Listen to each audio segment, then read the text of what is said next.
오늘 여러분과 함께 나눌 말씀 사도행전 2장 1절부터 4절입니다. 찾으셨으면 우리 4절의 말씀인데요. 함께 한 목소리로 같이 읽어보겠습니다. 같이 읽습니다. 오순절 날이 이미 이르매 그들이 다 같이 한 곳에 모였더니 호련히 하늘로부터 급하고 강한 바람 같은 소리가 있어 그들이 앉은 온 집에 가득하며 마치 불의 혀처럼 갈라지는 것들이 그들에게 보여 각 사람 위에 하나씩 임하여 있더니 그들이 다 성령의 충만함을 받고 성령이 말하게 하심을 따라 다른 언어들로 말하기를 시작하니라. 아멘. 사귐의 교회 주일 예배의 설교는 항상 지난주 연대기적 성경 읽기 말씀을 읽은 것을 바탕으로 주일 말씀을 함께 나누고 있습니다. 오늘은 사도행전으로 여러분과 함께 말씀을 나누도록 하겠습니다. 여러분, 터닝 포인트란 말을 들어보셨습니까? 터닝 포인트란 말을 들어보셨나요? 네, 2분 들어보셨군요. 여러분, 터닝 포인트란 인생의 전환점, 어떤 계기를 맞아 가고자 하는 가려던 그 방향을 바꾸게 된다 하는 의미를 갖고 있지요. 그래서 그것을 인생의 터닝 포인트, 인생의 전환점, 우리는 이렇게 쉽게 이야기를 하곤 합니다. 어떤 사람이 결혼을 하고 가정을 갖게 되면서 인생의 전환점을 맞이한다고 하지요. 또 어떤 분은 건강의 위험 신호가 오면서 내가 가고 있는 그 길, 내가 가고자 하는 그 길을 조금 바꾸어 다른 길을 걷게 되는 경우도 있습니다. 또 어떤 분은 사업이나 가게가 어려움을 겪게 되면서 그것을 계기로 삶의 방향을 바꾸는 사람도 있습니다. 여러분, 예수님의 생애에서 가장 정점이 되는 사건을 말한다 한다면 그것은 어떤 것일까요? 여러분, 예수님의 생애에서 가장 큰 일 무엇일까요? 십자가일 것입니다. 예수님이 십자가에 달리시기 위하여 이 땅에 오셨고 우리의 죄를 위하여 십자가에 달리셨기 때문에 예수님의 생애에 가장 큰 일을 꼽으라 라고 한다면 누구라도 십자가를 이야기하겠지요. 그런데 또 어떤 분은 십자가와 더불어 부활을 이야기하실 수도 있겠습니다. 우리의 죽음이 죄의 결과의 죽음이기에 예수님께서는 그 죄의 결과로서 이 땅 가운데 그렇게 숨을 거두시는 것이 아니라 부활하심으로 우리도 역시 하늘 소망, 천국에 대한 소망을 갖기에 어떤 분은 십자가, 어떤 분은 부활 이렇게 이야기를 하실 수 있겠습니다. 그런데 저는 이렇게 생각을 또 하게 됩니다. 예수님의 생애에서 십자가와 부활 이 2가지가 가장 중요한 사건임은 분명하지만 여기에 또 하나가 들어간다면 그것은 복음 전파 사명의 위임입니다. 좀 말이 어렵죠? 복음 전파의 사명, 쉽게 말하면 전도입니다. 마태, 마가, 누가, 요한, 우리가 알고 있는 예수님의 행적이 기록된 이 4가지의 복음서에는 십자가와 사명 이 2가지가 기록되어 있지요. 아주 중요하게 기록되어 있습니다. 그런데 이 4복음서에는 십자가와 부활, 예수님의 죽음과 부활로 그 복음서의 각각의 마지막이 마치고 있지 않다는 것이에요. 그 끝에는 항상 부활하신 주님이 제자들에게 내가 너희에게 말하는데 너희는 부활의 증인, 복음의 전도자 그런 삶을 살아라 라고 하신 말씀이 마태, 마가, 누가, 요한 4개의 복음서에 아주 공통적으로 드러나고 있기 때문이지요. 대표적으로 하나만 봐볼까요? 마태복음 28장 19절에서 20절은 우리에게 이렇게 말합니다. 자막이 없는데요. 여러분 다 알고 계시는 것이라 믿고 할렐루야 이렇게 말하고 있습니다. 그러므로 너희는 가서 모든 민족을 제자로 삼아 아버지와 아들과 성령의 이름으로 세례를 베풀고 내가 너희에게 분부한 모든 것을 가르쳐 지키게 하라. 볼지어다 내가 세상 끝날까지 너희와 항상 함께 있으리라. 너희는 온 천하에 다니며 만민에게 복음을 전파하라. 제자를 삼으라. 마태복음이 이렇게 이야기를 하고 있지요. 마가복음은 너희는 이 일의 증인이라 라고 말하고 있습니다. 누가복음도요. 요한복음도요. 여러분, 이렇게 공통적이 되고 있어요. 십자가와 부활이 사복음서에 공통적으로 들어가는 아주 핵심적인 것이라면 예수님의 생애는 거기서 그치지 않습니다. 십자가와 부활, 그리고 부활하신 주님이 제자들에게 말씀하신 복음 전파의 사명의 위임이 각각의 복음서에 들어있다는 것이지요. 예수님의 생애에서 그건 역시 중요하다고 말하는 겁니다. 그런 의미에서 사도행전은 아주 중요한 의미를 갖고 있습니다. 사도행전은 예수님이 명령하시고 부탁하신 그 말씀을 전하고 또 전하는 과정 가운데 교회가 세워지는 그 모습을 그 사도행전에서 보여주고 있기 때문이지요. 그런데 예수님이 승천하신 후 이렇게 살아가는 제자들의 삶 가운데 사도행전의 초반절은 아주 놀라운 일이 등장합니다. 그것이 오늘 본문에서 함께 살펴본 제자들에게 임한 성령 강림의 사건입니다. 성령이 임하신 사건이지요. 오늘 본문의 4절 말씀을 다시 한번 보실까요? 오늘 본문의 4절 말씀입니다. 함께 읽어볼까요? 같이 읽습니다. 그들이 다 성령의 충만함을 받고 성령이 말하게 하심을 따라 다른 언어들로 말하기를 시작하니라. 아멘. 제자들에게 성령이 임했습니다. 제자들에게 성령이 오셨어요. 성령이 강림하신 것입니다. 그런데 제가 조금 전 말씀드렸죠. 왜 이 초기 제자들 공동체에서 왜 성령 강림의 사건이 중요한 것일까요? 왜 사도행전의 초기에는 이 성령이 강림하신, 성령이 임하신 사건을 배경으로 하여서 그것을 바탕으로 사도행전 28장까지 그렇게 이어지고 있는 것일까요? 그것은 성령이 임하셨을 때의 제자들의 모습을 보면 성령이 오신 것이 그렇게 중요하구나 하는 것을 알 수가 있지요. 성령이 임하셨을 때 제자들은 어떤 모습을 보입니까? 성령이 임하셨을 때 그들에게는 어떤 현상이 나타나나요? 오늘 본문은 아니지만요, 사도행전 2장 11절 말씀 한번 보실까요? 사도행전 2장 11절 말씀입니다. 함께 한번 읽어보실까요? 같이 사도행전 2장 11절 말씀 같이 읽겠습니다. 시작. 우리가 다 우리의 각 언어로 하나님의 큰 일을 말함을 듣는도다 하고. 아멘. 여러분, 성령이 임하시고 또 제자들이 각각의 그 언어로 말하기를 시작하자 그 당시에 함께 있었던 그 유대인, 그 주변의 사람들이 이 사람들의 모습을 보면서 매우 크게 놀랍니다. 그런데 매우 크게 놀라는 것이 그런 것이 중요한 것이 아니에요. 여러분, 놀라는 게 중요한 것이 아닙니다. 뭐 때문에 놀랍니까? 이 사람들이 이야기를 들어보니 우리 각 사람의 각 나라의 언어, 각 민족의 언어의 말로 이렇게 말하는 것을 듣는 거예요. 하나님의 큰 일을 말함을 들었다는 것이, 하나님의 큰 일을.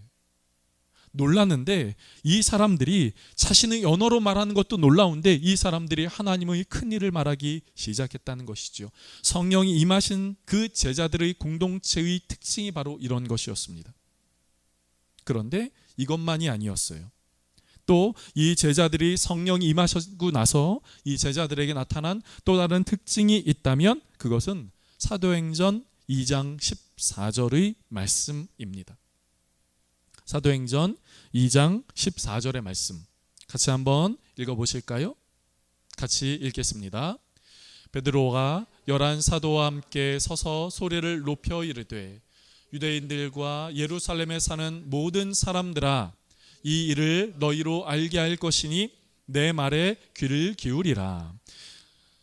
제자들 가운데 성령이 임하고 방언을 말하기 시작하자 그 당시의 사람들 중 몇몇의 사람들은 조금 전 말씀드린 것처럼 아니, 이런 사람들이 우리의 언어로 하나님의 큰 일을 말하네 라고 놀랐지만 몇몇의 사람들은 이 사람들이 술에 취했구만, 이런 비아냥을 들었던 것이지요. 그러자 예수님의 제자 베드로가 다른 제자들과 서서 이야기를 하기 시작합니다. 하나님의 말씀을 전하기 시작해요. 이 일은 우리가 술 취한 것도 아니라 이 일은 구약 성경 요엘서에서 예언하고 있는 그 하나님의 성령이 임하자 나타난 그 현상들, 예언의 말씀들이 바로 오늘 지금 이 시간 이 순간 우리에게 이루어진 겁니다. 그렇게 베드로는 말하지요. 그리고 거기에서 멈추지 않습니다. 베드로는 이어서 이 예수님이 어떠한 분이신지, 십자가에서 죽으시고 또 부활하시고 그리고 승천하신 이 예수님이 어떠한 분이신지 함께하는 수많은 사람들에게 선포하고 이야기를 하기 시작해요. 그러자 그들의 하나님의 말씀, 베드로를 통하여 하나님의 말씀을 들은 그들이 이렇게 반응하지요. 그렇다면 우리가 어떻게 해야 합니까? 그들의 마음이 찔려서 그렇다면 베드로 사도여, 제자여, 우리가 어떻게 해야 합니까? 여기서 중요한 것이 무엇일까요? 그렇게 해서 사람들이 마음에 찔린 거요? 중요합니다. 사람들이 술 취했다는 오해가 없어진 거요? 중요해요. 중요한 것은 베드로가 담대히 하나님의 말씀을 선포하고 외쳤다는 것이에요. 베드로가 하나님의 말씀을 선포하고 외쳤다는 그겁니다. 베드로의 삶이 바뀌고 베드로의 영혼이 그의 마음 가운데 담겨있던 바로 그것이 바뀌었다라고 하는 것이에요. 여러분, 베드로는 예수님이 부활하신 것을 믿지 못해서 그렇게 된 거 정말이야? 정말이야? 라고 물어봤던 사람이지요. 예수님이 부활하신 것을 인정하지 못해서 자신의 옛 직업인 어부로 가서 어부의 일을 했던 사람입니다. 예수님이 승천했다는 이야기를 듣자 그 이야기가 정말 사실인지 인정하지 못해서 그 당시 예수님을 죽인 유대인들을 두려워하여 문을 닫고 그 안에 숨어 들어 있었던 사람이었어요. 그런 베드로가 오늘 본문에 어떻게 말하고 있지요? 담대히 예수님의 복음을 선포하고 전하고 있다는 것이지요. 우린 여기서 무엇을 볼 수 있습니까? 사랑하는 성도 여러분, 저는 이렇게 말씀을 드리고 싶습니다. 사랑하는 성도들, 여러분의 심령 가운데 성령 충만의 역사가 있기를 간절히 바랍니다. 사랑하는 성도 여러분, 성령 충만의 역사가 저와 여러분의 삶 가운데 있기를 축복합니다. 왜 그렇습니까? 성령 충만하기 전의 베드로와 성령 충만하고 나서의 베드로의 모습이 이토록 달라진 것을 보기 때문이지요.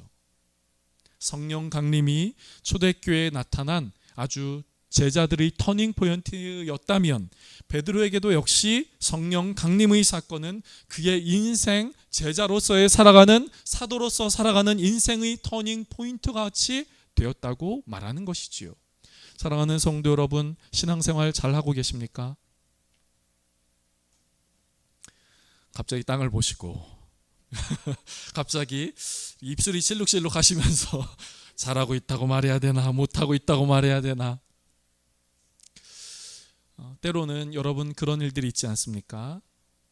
신앙생활을 하다 보면 처지고 낙심이 되고 어려울 때가 있습니다. 없다고 말할 수 없습니다. 부족하지만 저 목회자도 똑같은 사람이고 똑같은 연약한 존재이기에 저 역시 그렇거든요. 처지고요. 때로는 낙심이 되기도 하고요. 때로는 마음이 공고해지기도 하고요. 우리의 믿음의 길은 그렇지요. 우리의 믿음은 그렇습니다. 때로는 충만하여서 기쁨으로 그 믿음의 길을 걸어가기도 하지만 때로는 그 믿음의 길이 처지고 연약해지고 낙심이 되고 누군가의 한마디의 그 말이 아무렇지도 않았는데 왜 그때는 마음에 상처가 되고 그 말 때문에 시험이 들고 마음이 어려워지는지요. 우리의 믿음의 길에 그렇습니다. 지금 꼭 여러분이 그렇다는 것은 아니지만 우리의 믿음의 길에는 그런 일들이 있을 수 있지요. 그때 무엇이 필요합니까?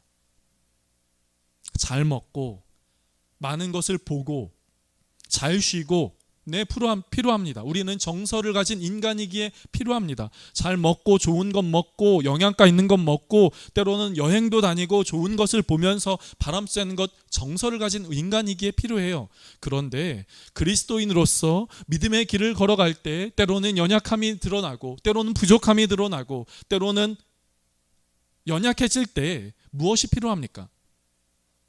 성령 충만이 필요한 것이지요. 성령 충만이 필요한 것입니다.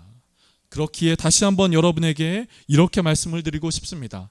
사랑하는 성도 여러분, 이 자리에 함께 하신 여러분, 믿음의 길을 걸어갈 때 연약함이 보이십니까? 약함이 느껴지십니까? 뭔가 마음이 지침이 있고 해이해졌다라는 그런 마음이 느껴지십니까? 그렇다면 그때 우리에게 필요한 것은 성령 충만의 역사입니다. 그렇기에 성령 충만의 역사가 저와 여러분의 삶 가운데 있기를 주님의 이름으로 축복합니다. 하나님, 제가 성령 충만하게 해 주십시오. 이 믿음의 길을 걸어가면서 성령 충만하게 해 주십시오. 성령 충만하여서 이 믿음의 길을 담대하고 용기 있게 능력 있게 걸어갈 수 있게 해 주십시오. 여러분, 이렇게 기도할 수 있는 이 자리에 함께한 모든 분들 되기를 주님의 이름으로 축복합니다.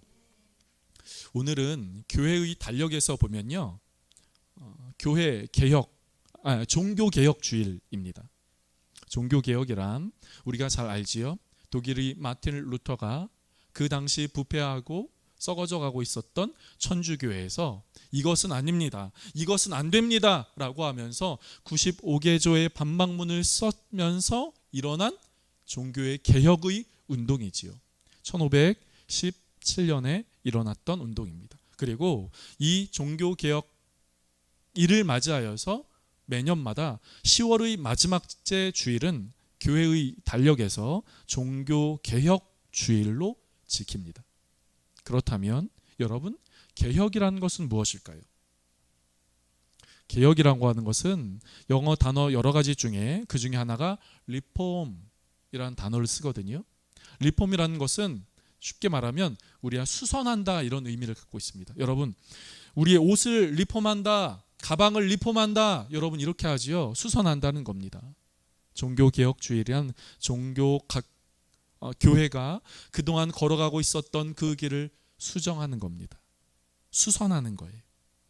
걸어가고 있었던 그 길에서 무엇인가 하나님이 아니라, 하나님을 향하지 않고 하나님이 기뻐하시는 일을, 하나님의 영광스러운 일을 향하지 않았다면 리폼, 개혁하는 것이지요.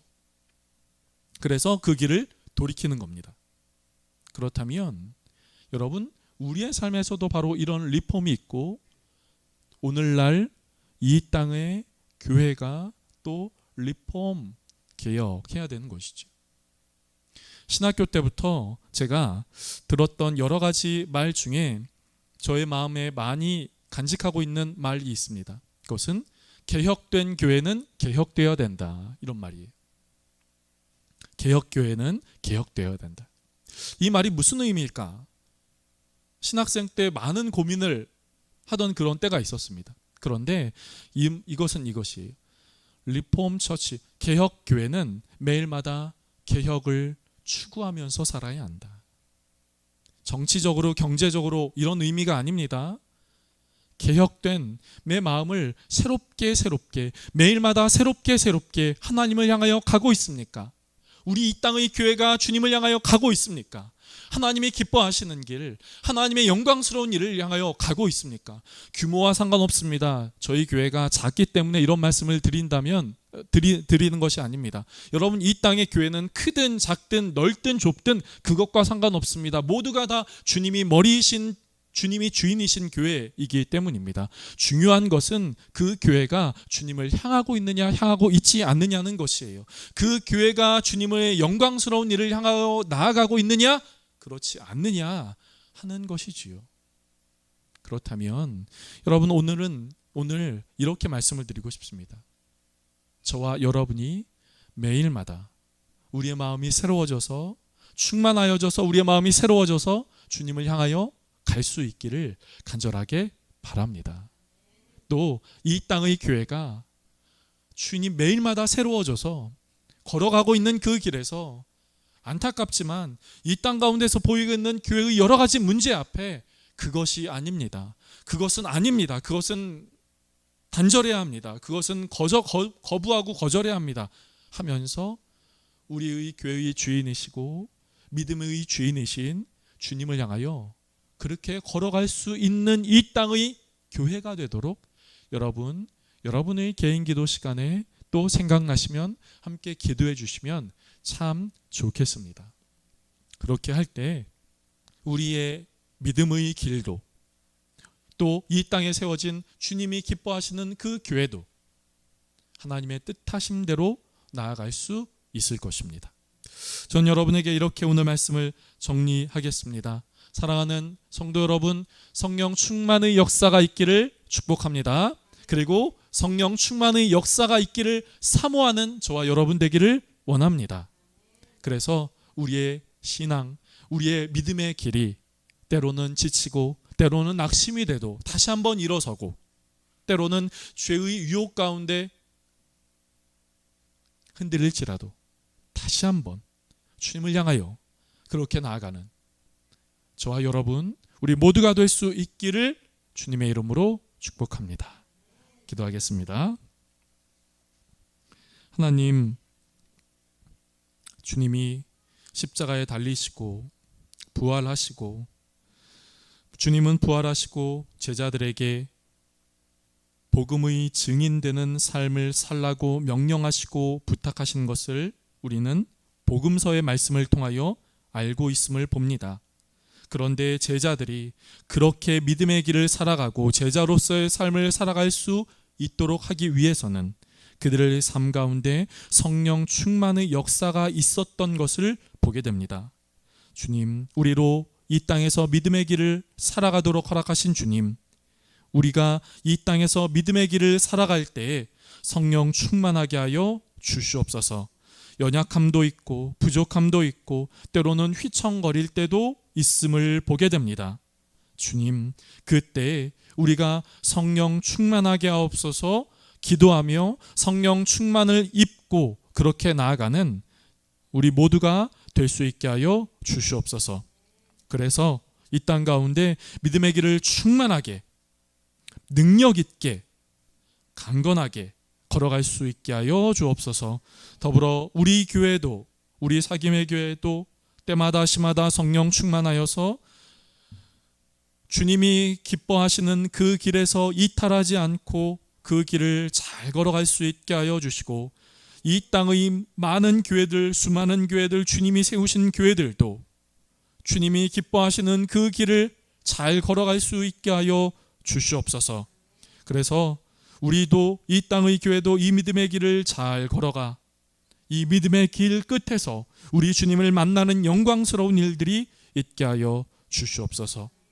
감사하고 예수님의 이름으로 기도드립니다. 아멘.